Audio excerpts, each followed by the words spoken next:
Good evening students. Last lecture में हमने capacitor की चार्जिंग और डिस्चार्जिंग के बारे में हम डिस्कस कर चुके हैं। मैं आपका लेक्चर ले चुकी हूँ। आज के लेक्चर में मैं आपको कैपेसिटर की चार्जिंग और डिस्चार्जिंग के ग्राफ बताने वाली हूँ कि चार्जिंग कंडीशन में कैपेसिटर का वोल्टेज और करंट किस तरह से इंक्रीज़ करते हैं, किस तरह से कैपेसिटर चार्ज होता है, ग्राफिकल मेथड से मैं समझाने वाली हूँ। तो सबसे पहले हम ले लेते हैं charging graphs of a graphical representation of a charging of a capacitor. हम देख रहे हैं कि कोई कैपेसिटर चार्ज हो रहा है तो उस पर जो वोल्टेज और करंट आ रहा है वो विथ रिस्पेक्ट टू टाइम कैसे चेंज हो रहा है। तो हम इसका ग्राफ भी बनाते जाएंगे। इसको मैं ग्राफ के लिए लिख लेती हूँ। ये ले लिया 2 डायमेंशनल सिस्टम। एक एक्सेस पे टाइम को ले रहे और एक एक्सेस पे हम वोल्टेज को ले रहे हैं। ये हमारा वोल्टेज हो गया और इसी के साथ में टाइम करंट का भी हम इसी पे बना लेंगे। अलग अलग बनाने की चाह रही थी पर देखते हैं अगर स्पेस हो गया तो हम इसी पे ही बता देंगे। तो सबसे पहले हम लिखते हैं कैपेसिटर की चार्जिंग वोल्टेज की इक्वेशन क्या है। V C equals to V S 1 minus E की power minus T upon R C, जहाँ पर वी सी क्या आपका चार्जिंग वोल्टेज है, वी एस आपका सोर्स वोल्टेज है, स्मॉल टी आपका इंस्टेंटेनियस टाइम है और आर सी आपका क्या है, आर सी है आपका टाइम कांस्टेंट है। दैट इज़ ये आर सी क्या आपका टाइम कांस्टेंट है। ये फाइंड आउट करना बहुत ईजी है। जो भी कैपेसिटर उसकी सी की वैल्यू दी होगी, जिस भी रेजिस्टेंस से वो कनेक्टेड होगा वो उसकी वैल्यू भी दी होगी, आर और सी दोनों की वैल्यू आपको दी होगी, तो आप इसका टाइम कांस्टेंट फाइंड आउट कर सकते हैं कि ये जो कैपेसिटर है इसका टाइम कांस्टेंट कितना है। हम सबसे पहले ट्रांसफार्मर की इनिशियल कंडीशन निकालते हैं, क्योंकि हमें ग्राफ कहाँ से ड्रॉ करना है, यहाँ से। जब टी 0 है तो वी की वैल्यू क्या होगी, 1 टी इक्वल्स टू 0। ये कहलाती है इसकी इनिशियल कंडीशन। जब मैंने स्विच ऑन नहीं किया है, जब स्विच ऑन नहीं किया है तो चार्जिंग वोल्टेज की वैल्यू क्या होगी, हमें पता है 0 ही होना चाहिए, पर फिर भी हम इक्वेशन में रख के पुट करते हैं। तो ये क्या है, ई की पावर 0 अपॉन आर सी। तो ई की पावर 0 क्या हो जाएगा, 1 हो जाएगा। तो आपका चार्जिंग वोल्टेज कितना आ रहा है, ये कितना आ रहा है आपका वी सी इक्वल्स टू 0। जब कैपेसिटर पे टी इक्वल जैसे स्विच ऑन, बस स्विच ऑन हुआ है लेकिन टाइम आगे नहीं बढ़ा है, कैपेसिटर चार्ज होना स्टार्ट नहीं हुआ है। टी इक्वल्स टू 0 पे जब हमने स्विच ऑन नहीं किया है तो कैपेसिटर पे चार्जिंग वोल्टेज कितना है आपका 0 है। या टी इक्वल्स टू 0 वो कंडीशन है जब हमने सिस्टम को स्टार्ट ही किया, समय अभी आगे बढ़ा नहीं है, स्विच या हमारा सिस्टम चला नहीं, हमने बस कनेक्ट कर दिया है। तो कैपेसिटर पर वोल्टेज कितना है 0। कैपेसिटर क्या होगा, धीरे धीरे आपका चार्ज होगा। ये हो गई इनिशियल कंडीशन। अब हम एक देखते हैं जब स्मॉल टी किसके बराबर हो जाता है, आर सी के बराबर हो जाता है। आर सी की जगह हम क्या पुट कर दें, टी पुट करते हैं। टी भी पुट कर सकते हैं जब आर सी है, आर सी के बराबर हो गया। टी के बराबर अगर हो जाता है तो कैपेसिटर की चार्जिंग की वोल्टेज की वैल्यू कितनी आएगी, V C equals to V S 1 minus E की पावर माइनस स्मॉल टी कितना हो गया R C upon R C. तो ये कितना आया, ये हो गया वी एस 1 माइनस ई की पावर माइनस 1। इसको सॉल्व करोगे तो निकल के आता है ई की पावर 1 अपॉन ई की वैल्यू कुछ होती है 2.7 करके कुछ ई की वैल्यू होती है, आप देख लेना। इसको सॉल्व करके निकाल के फाइंड आउट करना। तो निकालने पर आपका निकल के आएगा, ये वैल्यू कितनी निकल के आएगी आपकी, इसको सॉल्व करोगे तो वी सी इक्वल्स टू निकल के आएगा 0.632 वी एस। कि जब कैपेसिटर के टाइम कांस्टेंट के बराबर टाइम होगा तो उस अपनी कितनी वैल्यू को गेन कर रहा है, इतनी वैल्यू को गेन कर रहा है। मैंने डायग्राम बनाया है कुछ इस तरीके से, कैपेसिटर कैसे चार्ज हो रहा है, कुछ इस तरह से चार्ज हो रहा है। तो कैपेसिटर 0,0 से क्या हो रहा है, कैपेसिटर स्टार्ट हुआ है। फिर मैंने फाइंड आउट किया वैल्यू कितने पे, टी इक्वल्स टू कितना है हमारा, टी इक्वल्स टू मैंने लिया है स्मॉल टी इक्वल्स टू लिया है आर सी। आर सी किसके बराबर, आर सी क्या है टाइम है, कांस्टेंट टी है, तो इसको टी भी पुट कर सकते हैं। जब टी बराबर कितना है 1 टी है, कितना है 1 टी। फिर हम ग्राफ को देखेंगे, R C equals to 2 T पे कितना है, R C equals to 3 T पे कितना है। ये ग्राफ थोड़ा सा और सही बनाइएगा, थोड़ा सा और इस तरह से जाएगा। मेरा ड्रॉ हो गया तो मैं चेंज नहीं कर सकती हूँ। ये 4 टी पे देखिएगा और 5 टी पे देखिएगा, ये 5 टी पे हो गया। इसी तरह एक और वैल्यू पे आप फाइंड आउट करिए, ये है 0.7 t। जब स्मॉल t की वैल्यू कितनी है 0.7 t को पुट करेंगे तो VC बराबर निकल के आएगा VS 1 माइनस ई की पावर माइनस 0.7। t से t क्या हो जाएगा कैंसिल। इसको जब आप सॉल्व करेंगे तो ये निकल के आएगा आपका VC इक्वल्स टू निकल के आएगा 0.5 VS। और अगर परसेंटेज में निकालेंगे तो परसेंटेज में निकल के आएगा 50%। 0.53 होता है शायद, हो देख लीजिएगा, लगभग 50% का अप्रॉक्स है। तो ये 50% निकल गया। जब वो समय कितना हो रहा है, हमने देखा कैपेसिटर कब 50% पे चार्ज होगा, ये कंडीशन हमें फाइंड आउट करना थी। तो हमने देखा जब t इक्वल्स टू 0.7 है तो ये वैल्यू कितनी निकल के आई 0.5 v निकल के आई। और ये वाली कितनी है, ये निकल के आई थी 0.632 VS निकल के आई थी। इसी तरह से कैपेसिटर फुली चार्ज कब हो जाएगा, ये जब हम इसी टेबल को आप बनाइएगा। t इक्वल्स टू 0.7 पर डिस्कस कर दिया, 5 निकल के आया। t इक्वल्स टू 1 t पे इतना निकल के आया। t इक्वल्स टू 2 पुट करिए, t इक्वल्स टू 3 पुट करिए, t इक्वल्स टू 4 t जब पुट करेंगे तो आप देखेंगे जो VS की वैल्यू निकल के आई है ये निकल के 98.2% तक निकल के आई है। और जब 5t पुट करेंगे तो आप देखेंगे कि ये वैल्यू कितनी निकल के आ रही है, ये यहाँ पर निकल के आ जाएगी आपकी 99.3% के आसपास निकल के आ जाएगी। जब आप इसको 6t 7t पे चेक करेंगे तो देखना 99.34 99.54, और मतलब ये अपनी कहाँ पहुँच गया, स्टडी स्टेट कंडीशन में पहुँच जाएगा। इसकी जो चार्जिंग वोल्टेज की वैल्यू है वो क्या हो जाएगी, अब चेंज नहीं होगी। जबकि टाइम चेंज हो रहा है लेकिन कैपेसिटर कहाँ तक चार्ज होगा, 99.34 के बाद चार्ज नहीं हो रहा है, तो वो अपनी किस कंडीशन में पहुँच गया, स्टडी। जबकि हो जाना चाहिए था कितना 100%। तो आइडियली ये 100% होना चाहिए, प्रैक्टिकली वो 100% को गेन नहीं कर रहा है। आप इसको चेक करके करिएगा।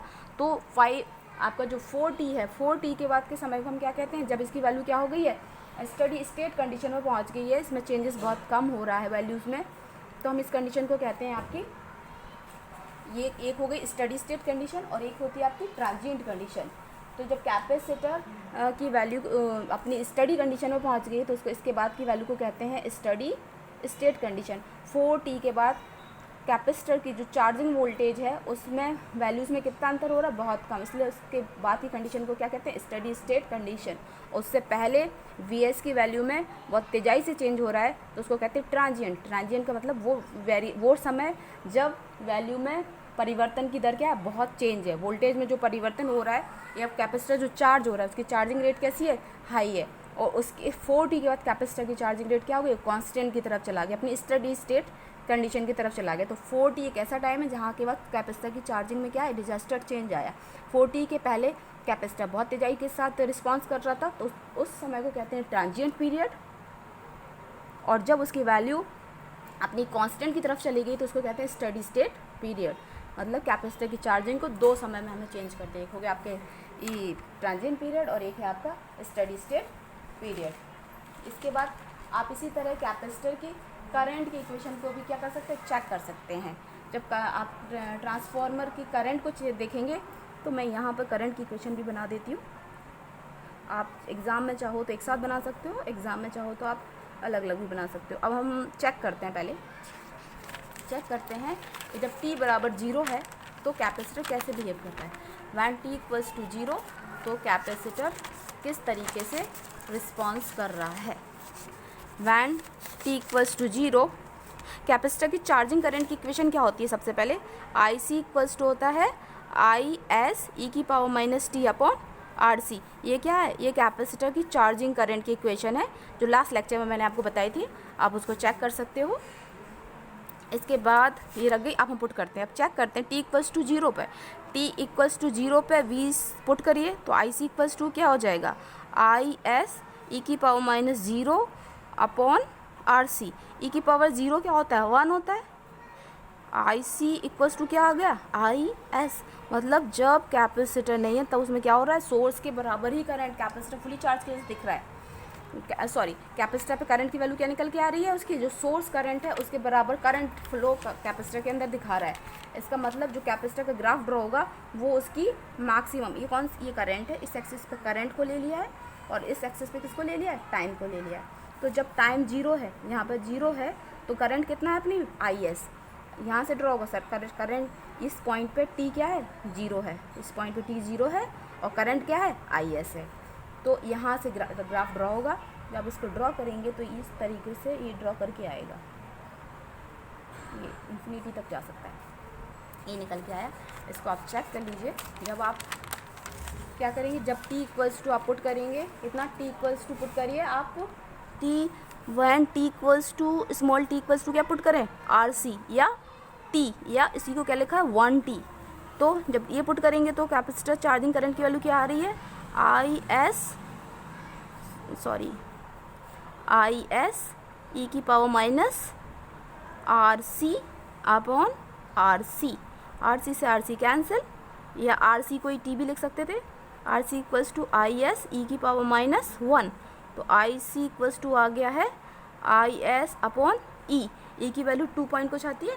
इसको आप सॉल्व करिए, सॉल्व करेंगे तो आपका क्या होगा, चार्जिंग करंट की वैल्यू आपको फाइंड आउट हो जाएगी। जब आप इसकी वैल्यू को देखेंगे तो t इक्वल्स टू पे इसकी वैल्यू कितनी निकल के आएगी, t इक्वल्स टू पे इसकी वैल्यू निकल के आएगी कुछ 0.37 करके कुछ वैल्यू होगी, देख लीजिएगा, इतना वैल्यू निकल के ये आ रही है। तो मैं यहाँ ड्रॉ कर देती हूँ, ये इस तरीके से ले लिया हमने।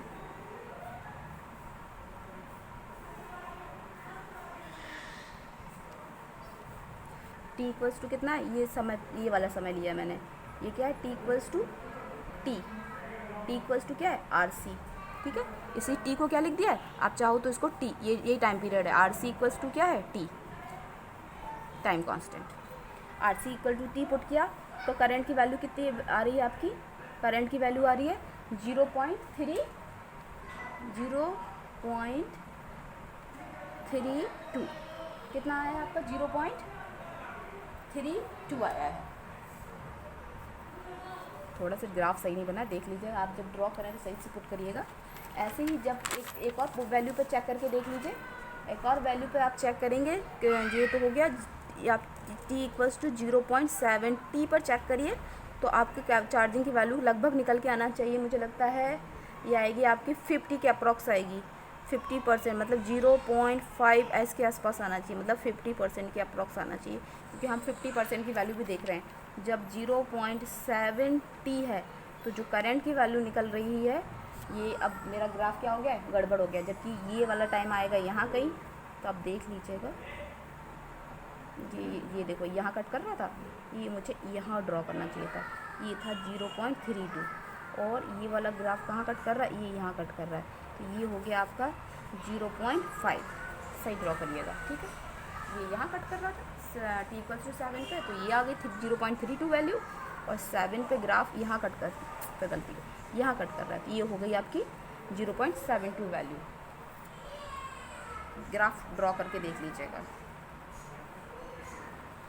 इसी तरीके से आप t इक्वल्स टू 2 पर, t इक्वल्स टू 3t पर, t इक्वल्स टू 4d पर, t इक्वल्स टू 5t पर, सब पर आप करंट की वैल्यू को चेक कर सकते हैं। t इक्वल्स टू इन्फिनिटी पर भी आप चेक करेंगे, जब t equals to infinity put करेंगे, जब अच्छा रख कर देखिए, जब वैन आप t इक्वल्स टू क्या पुट कर देंगे, t equals to infinity put करेंगे तो हो जाएगा IC equals to IS e की power minus infinity upon t या RC। तो ये क्या आ गया, IC equals to IS e की पावर इन्फिनिटी, e की पावर इन्फिनिटी क्या हो जाएगा, ये आपका 0, तो ये क्या निकल के आएगा आपका IC इक्वल्स टू क्या हो गया है आपका IC की वैल्यू क्या हो जाएगी, क्या चार्जिंग करंट कहाँ पहुँचता है, डिस्चार्जिंग करंट कहाँ पहुँच, सॉरी ये चार्जिंग करंट था, चार्जिंग करंट कहाँ पहुँच गया, 0 की तरफ मूव कर जाएगा, जब क्या हो जाएगा, फुली चार्ज हो जाएगा। अब मैंने जो एक टेबल बनाई हुई थी, मैं उस टेबल को एक्सप्लेन कर देती हूँ आपको, बनाते हैं।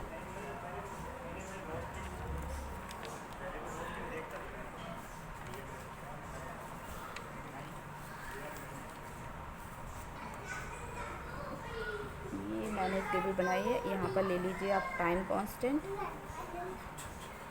और यहाँ पर ले लीजिए आप RC, यहाँ पर ले लीजिए वोल्टेज, और यहाँ ले लीजिए करंट, ये चार्जिंग वोल्टेज, ये चार्जिंग करंट। जब हमने पुट करी है t इक्वल्स टू क्या 0.5 टाइम पे ले लिया, हमने 0.7 से शुरू किया था, तो आप 0.7 से ले सकते हो, 0.5 से ले सकते हो। 0.5 हुआ, 0.5 टाइम कांस्टेंट लिया, टाइम कांस्टेंट है तो RC क्या हो गया 0.5 t पे RC कितना हो गया आपका 0.5 RC R इंटू C ऐसे लिख सकते हो। तो कैपेसिटर की चार्जिंग वैल्यू निकालिएगा, जब निकालेंगे तो निकल के आएगा 39.3% और ये निकल के आएगा 60.7%। फाइंड आउट कर लीजिएगा, देखिएगा जब हमने इसको कितना लिया 0.7 t लिया है तो RC भी कितना हो गया हमारा 0.7 RC हो गया है। तो ये कितना निकल के आता है, ये निकल के आएगा आपका 50 को हमने देखा ना कितना निकल के आता है 50%, 50.3 के अप्रॉक्स आता है। यहाँ पर करंट की वैल्यू निकल के आती है 49.7%। ऐसे ही आप 1t टाइम कांस्टेंट पर t पर कांस्टेंट करिए तो ये हो गया RC पे करिए तो ये कितना निकल के आएगा RC पे। आप देखोगे चार्जिंग का अपना 63.2% हो रहा, 0.632 था और करंट की वैल्यू 36.8% आ रही है। ऐसे ही आप 2t 3t पे मैंने कैलकुलेट नहीं किया पर आप करिएगा, ये मैंने छोड़ दिया है आपके लिए। आप चेक करिए कितनी वैल्यूज आ रही है। 4t पे मैंने चेक किया है तो 4t पे वैल्यू जो निकल के आई है 4 RC, ये निकल के आया है आपका 4 RC पे। ये कितना हो रहा है आंटी बाकी ये निकल के आया है आपका 98.2% निकल के आया है और करंट की वैल्यू आई 1.81% निकल के आई है। ऐसे 5t पर चेक करिए तो ये 5 RC हो जाएगा, ये निकल के आया है 99.3% और करंट निकल के आया है 0.7%। इसके बाद मैंने नहीं किया है, आप इसके बाद भी कैलकुलेट करिए।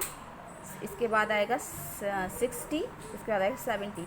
जब आप इसको 60 RC हो जाएगा, ये आपका 7 RC हो जाएगा। इस पर आप वैल्यू निकालेंगे तो आप देखेंगे ये आएगी 99.34, 99.4।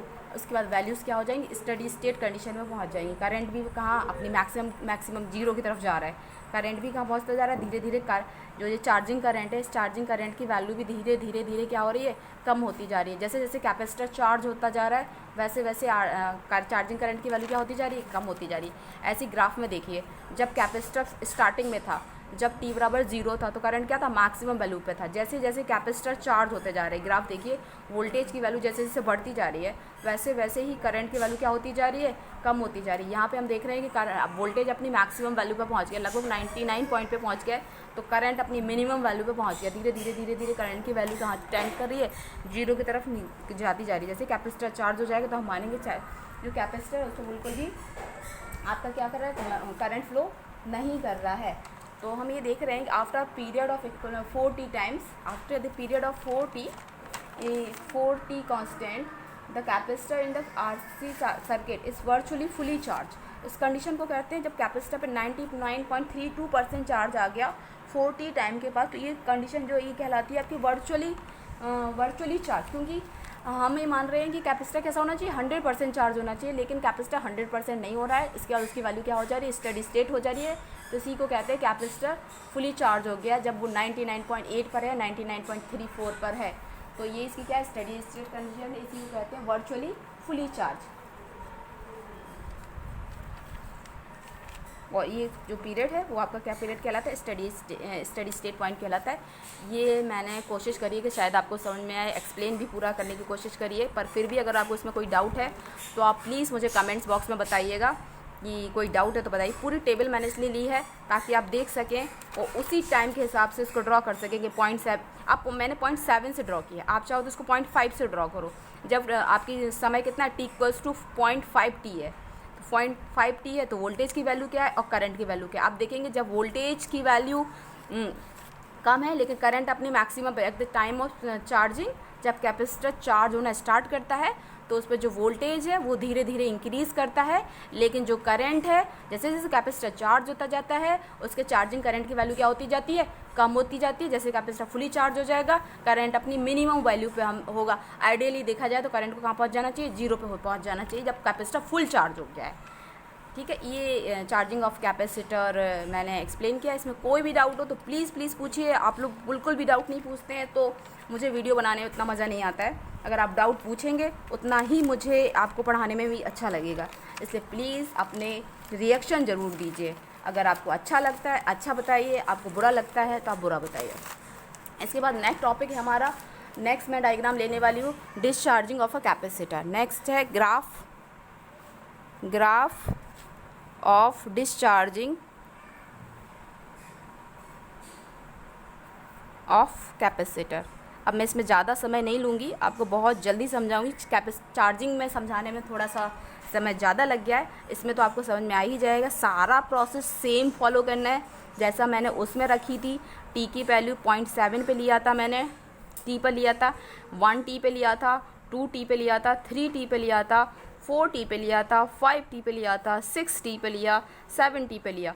आप समय की सारी वैल्यूज़ पर इसको चेक करके देखिए कि हमारे वैल्यूज़ क्या आ रही हैं। अब डिस्चार्जिंग की इक्वेशंस आपको याद होंगी, बिल्कुल मुझे यकीन है कि बच्चों ने बहुत अच्छे से पढ़ा होगा। डिस्चार्जिंग ऑफ कैपेसिटर उन्होंने छोटी से छोटी बात पर भी ध्यान दिया होगा। तो डिस्चार्जिंग ऑफ कैपेसिटर की इक्वेशन आपको पता होगी। डिस्चार्जिंग ऑफ कैपेसिटर में वोल्टेज और करंट की जो इक्वेशन निकल के आई थी वो आपकी क्या थी। डिस्चार्जिंग ऑफ कैपेसिटर में वी सी इक्वल्स टू था वी एस ई की power minus T upon R C. ऐसे ही कैपेसिटर के चार्जिंग, आपका कैपेसिटर की डिस्चार्जिंग की इक्वेशन भी करंट की निकल के आई थी। जब कैपेसिटर की डिस्चार्जिंग करंट की इक्वेशन निकल के आई थी तो मैंने आपसे कहा था कि इसको आप ध्यान रखिएगा, ये बहुत ही इंपॉर्टेंट है। तो डिस्चार्जिंग करंट की इक्वेशन क्या निकल के आई थी आपकी, I C equals to I S E की power minus T upon R C. अब आप कहेंगे ये जो मैम आपने करंट की इक्वेशन लिखी, ये तो चार्जिंग करंट की इक्वेशन भी यही है और डिस्चार्जिंग करंट की इक्वेशन भी यही। ये आपने शायद पढ़ते समय ध्यान भी दिया होगा। लेकिन डिस्चार्जिंग में यहाँ पे क्या आया था आपका माइनस। मैंने बताया था कि कैपेसिटर अगर चार्ज क्लॉकवाइज हो रहा है तो डिस्चार्ज कैसा होगा, वो एंटी क्लॉकवाइज क्या होगा, डिस्चार्ज होगा। तो चार्जिंग की इक्वेशन भी हमारी सेम ही थी और डिस्चार्जिंग की इक्वेशन भी सेम है, बस सिर्फ और सिर्फ अंतर किसका है, माइनस के साइन का अंतर है। कैपेसिटर जब चार्ज था तो इसकी वैल्यू प्लस थी, क्योंकि अगर जिस दिशा में कोई भी चीज़ अगर वो ऐसे चार्ज हो रही है, जब डिस्चार्जिंग होगी तो उसकी पोलैरिटी क्या हो जाएगी, चेंज हो जाएगी। शायद आपने ध्यान दिया होगा। इसी पे मेरे को डायग्राम बनाना है। यहाँ पे मैं वोल्टेज ले लूँगी इसका। इक्वेशन से आपको बहुत कुछ क्लियर हो गया होगा। इक्वेशन से आपने देखा होगा उसमें क्या था, चार्जिंग में ये इक्वेशन क्या थी, 1 माइनस ई की पावर थी। तो हमारी वैल्यू अब देखो डिस्चार्जिंग में हम देखते हैं जब टी बराबर 0 है, कैपेसिटर फुली चार्ज है। जब टी बराबर 0 है, अभी कैपेसिटर में बिल्कुल भी डिस्चार्जिंग स्टार्ट नहीं हुआ है। जब कैपेसिटर में बिल्कुल भी डिस्चार्जिंग स्टार्ट नहीं हुआ है तो वी सी किसके बराबर हो गया आपका, वी एस के बराबर हो गया। आप पुट भी करेंगे तो आपका निकल के आ जाएगा। देखिएगा आप वी सी इक्वल्स टू निकालिए, वी एस ई की पावर माइनस टी कितना है, 0 अपॉन आर सी। ई की पावर 0 क्या होता है, 1 होता है। तो वी सी की इक्वल्स टू क्या निकल के आ गया, वी एस। मैं चाहती तो ये डायरेक्ट भी लिख सकती थी, पर मैंने आपको बता भी दिया जब टी बराबर 0 है, कैपेसिटर बिल्कुल भी डिस्चार्ज होना स्टार्ट नहीं हुआ है, तो उसके ऊपर फुली चार्ज कैपेसिटर था तो उसका वोल्टेज किसके बराबर होगा, वी एस के बराबर होगा। वही मैंने फार्मूले में पुट कर दिया है। इसी तरीके से आप फाइंड आउट कर लीजिए। जब आप टी इक्वल्स टू कितना पुट करेंगे, T equals to 0.5 T put करिए, आप 5 टी पर चेक करिए, आप 7 टी पर चेक करिए, मैं 7 टी पर चेक कर रही हूँ। 7 टी पुट करेंगे तो वी सी इक्वल्स टू कितना निकल के आएगा आपका, वी एस ई की power minus 0.7 T upon T. T से टी कैंसिल हो जाएगा तो ये हो जाएगा V C equals to V S E की पावर माइनस 0.7। ये निकल के आया। इसको आप कैलकुलेटर से इससे को आप कैलकुलेटर से फाइंड आउट कर लीजिए। जब आप इसको कैलकुलेटर से फाइंड आउट करेंगे तो आपका निकल के आएगा, कितनी वैल्यू से निकल के आएगी, ये निकल के आएगी अप्रॉक्स 50% के आसपास निकल कर आएगी। चेक करिएगा ये वी एस, ये एक ऐसा टाइम है जब ये चार्जिंग में भी 50% के अप्रॉक्स था, डिस्चार्जिंग में भी सी के अप्रॉक्स आ रहा है। इसी तरीके से आप इसको चेक करिए, टी इक्वल्स टू पुट करिए, टी इक्वल्स टू 1 टी पे चेक करिए। जब 1 टी पे चेक करेंगे तो आपका वी सी इक्वल्स टू निकल के आएगा, 1 टी पे जब चेक करोगे तो ये निकल के आएगा 0.31 के अप्रॉक्स निकल के आएगा। चेक कर लेना, मुझे याद नहीं है, लगभग ऐसा ही कुछ निकल के आ रहा है। अब हम इसका ग्राफ देखते हैं। हमने देखा जब t बराबर 0 था तो कैपेसिटर की वैल्यू क्या है, जब t बराबर 0 है, ये पॉइंट जहाँ पर t इक्वल्स टू 0 है और वोल्टेज क्या है, मैक्सिमम पे है, मतलब क्या हो गया 0, वी एस। तो 0, वी एस हमें कहाँ मिलेगा, यहाँ पर वी एस मैक्सिमम है, वी एस इक्वल्स टू क्या था, v अपॉन आर। तो ये कैपेसिटर पर जब t 0 है तो वोल्टेज कैसा है, मैक्सिमम। कुछ इस तरीके से कैपेसिटर में वोल्टेज क्या हो रहा है, डिस्चार्जिंग वोल्टेज इस तरीके से हो रहा है। चार्जिंग में क्या था, कैपेसिटर पे वोल्टेज धीरे धीरे बढ़ रहा था। डिस्चार्जिंग में क्या होगा, कैपेसिटर पे वोल्टेज धीरे धीरे डिक्रीज़ करेगा। तो जब वोल्टेज कैपेसिटर पे, इसको आप देख लीजिए, t इक्वल्स टू 0.7, ये t equals to 1t, t equals to 2, 3, इस तरह से वैल्यूज़ आपकी निकल के आ जाएंगी। जब t इक्वल्स टू इस पर देखा है तो ये वैल्यू निकल के आई है 0.5 के अप्रॉक्स है कुछ, और t इक्वल्स टू 1t पे निकाली है तो वैल्यू आ रही है 0.31 Vs के अप्रॉक्स आ रही है। ऐसे ही आपको 5, 4t, 5t सब पे वैल्यूज़ फाइंड आउट करनी है। ऐसे ही करंट की इक्वेशन के लिए भी करना है। करंट की इक्वेशन क्या है कि आपकी करंट की इक्वेशन है IC equals to minus IS e की power minus t upon RC। इसमें माइनस साइन लगा है, इसीलिए ग्राफ कहाँ पर ड्रॉ हो रहा है इसका, माइनस, ये पूरे एक ही पे ग्राफ ड्रॉ कर रहे हैं हम। तो ये प्लस डायरेक्शन है और ये ग्राफ कहाँ आ रहा है इसका, माइनस डायरेक्शन, इसलिए हम कहाँ से इसको ऊपर से ना बना के कहाँ से बना रहे हैं, नीचे से बनाएंगे। जब t इक्वल्स टू पुट, जब करंट में t इक्वल्स टू 0 पुट करोगे तो IC की वैल्यू निकालोगे तो कितनी आएगी, माइनस IS, माइनस IC आ रही है। तो माइनस IC कहाँ ड्रॉ होगा, यहाँ पर, ये है माइनस IC। तो जो इसका ग्राफ जब हम ड्रॉ करेंगे तो हमें किस तरीके से मिलेगा, कुछ इस तरीके से ग्राफ, मैं यहीं पे पहुँचना चाह रही हूँ। तो ये इस तरीके से ग्राफ क्या होगा, ये इसी एक ही एक्सेस पर मैंने बना दिया है, इस तरह से ग्राफ मिलेगा। ये क्या है आपका, IC इक्वल्स टू है माइनस IS, ये डिस्चार्जिंग करंट है। ये है कैपेसिटर, इसी पे आप फाइंड आउट करिए, इस पर वैल्यू निकालिए, इस पर वैल्यू निकालिए, सब पर वैल्यूज फाइंड आउट करिए। ये अप्रॉक्स 5 के आसपास आएगा IS, और ये आपका 0.37 IS के आसपास आएगा, फाइंड आउट करिएगा तो सारी वैल्यूज़ क्लियर हो जाएंगी। इसके बाद आप 4t के बाद देखोगे कि कैपेसिटर की चार्जिंग और डिस्चार्जिंग लगभग क्या हो जाएगी, आपकी स्टडी स्टेट कंडीशन में पहुंच जाएगी। तो ये आपकी 4t के पास जो भी टाइम है वो कौन सा टाइम पीरियड है आपका, स्टडी स्टेट। तो ये है कैपेसिटर डिस्चार्जिंग करंट का डायग्राम, कैपेसिटर डिस्चार्जिंग करंट, और ये है कैपेसिटर का डिस्चार्जिंग वोल्टेज।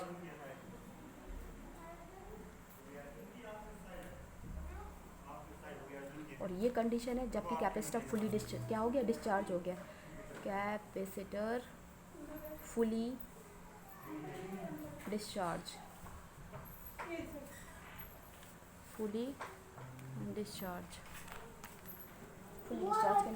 मैं इसको आपको एक टेबल बना देती हूँ। जिस टेबल को मैंने चार्जिंग में बनाया था उसी टेबल को यहाँ पे भी ड्रॉ करते हैं। उसी टेबल से आपको पूरा बना लेना। ये हमने टाइम कांस्टेंट ले लिया है यहाँ पर, ये RC ले लेते हैं यहाँ पर, और ये मैंने यहाँ पर मैक्सिमम ले लिया, maximum in the form of percentage. क्या लिया है, एक तरफ वोल्टेज ले लिया है और एक तरफ करंट। ये चार्जिंग वोल्टेज और ये चार्जिंग करंट है, चार्जिंग वोल्टेज और चार्जिंग करंट है। इनकी वैल्यूज़ आप रख लीजिए, करिएगा। अगर आप इसको रखेंगे 0.54 टाइम्स हाफ समय पे लोगों को, तो ये निकल के आएगा 0.5 t इक्वल्स टू 5 RC। ये कौन सा स्मॉल t टाइम में आप पुट करते जाइएगा तो VC निकल के आएगा आपका 60.7%। करंट निकल के आएगा 39.3%। ऐसे ही आप 0.7 टाइम्स पर निकालिए, उसी के अकॉर्डिंग यहाँ पे भी लिख लीजिएगा। ये आपका आएगा 49.9%, लगभग 50%। और करंट भी कहाँ पहुँच गया अपनी 50% के अप्रॉक्स। ऐसे ही जब यहाँ पे 1t कर दीजिएगा, इसको स्मॉल t किसके बराबर हो जाएगा, इसको स्मॉल t लिख लीजिए ताकि कन्फ्यूजन ना हो। स्मॉल t ये कितना आ जाएगा, स्मॉल t जब 1t हो गया है तो ये आपका आएगा 36.6%। ये मैंने निकाली है वैल्यूज़, तभी मैंने डायग्राम को बनाया है डिटेल में ताकि मैं अच्छे से समझा पाऊँ। पर पता नहीं, मैंने अपना कोशिश करी है कि मैं समझा पाऊँ। अगर आपको कुछ भी डाउट है तो प्लीज़ आप हमें बताइए, और अगर आपको पसंद आता है तो आप इसको लाइक करना बिल्कुल भी मत भूलिएगा और सब्सक्राइब करना भी मत भूलो, क्योंकि मैं पूरे लेक्चर्स इस पर डालने वाली हूँ। तो मैं चाहती हूँ कि बच्चे ज़्यादा से ज़्यादा कनेक्ट हो सके मुझसे। यहाँ पे पुट करिएगा, देख लीजिएगा ये कितना, जब t इक्वल्स 2t पुट करोगे तो आएगा, करंट की वैल्यू आ जाएगी, वोल्टेज की वैल्यू आएगी 13 पॉइंट कितना आया था, लगभग 5% कुछ निकाल लीजिएगा। एग्जैक्ट नहीं है, मे बी पॉइंट के बाद कुछ डिफरेंस हो सकता है, आप उसको करके देख लीजिएगा।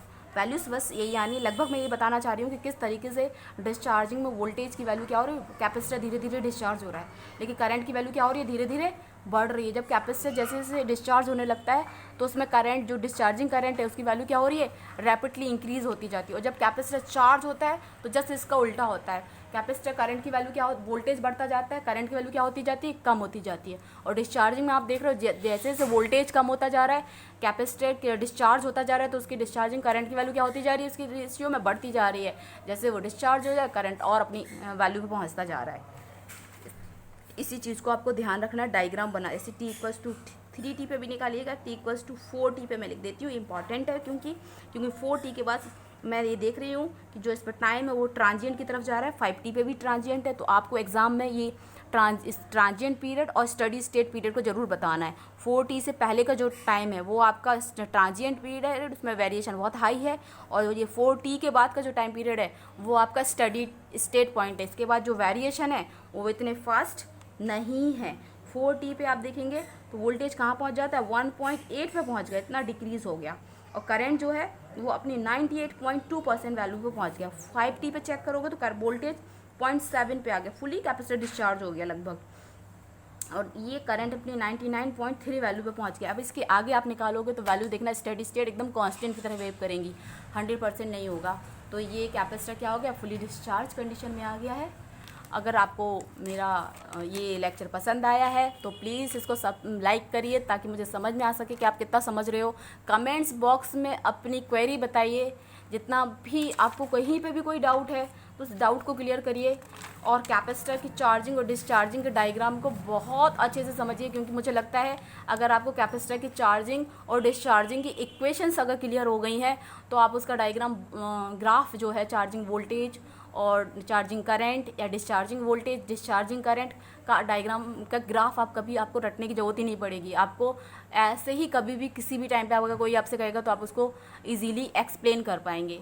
बाकी मैं अब ज़्यादा बात नहीं करूँगी, इस वीडियो को लंबा नहीं करूँगी। आपसे यही रिक्वेस्ट है कि आप इसको सब्सक्राइब करिए ताकि मेरे हर एक वीडियो, हर एक लेक्चर आप तक पहुँच सके। Thank you.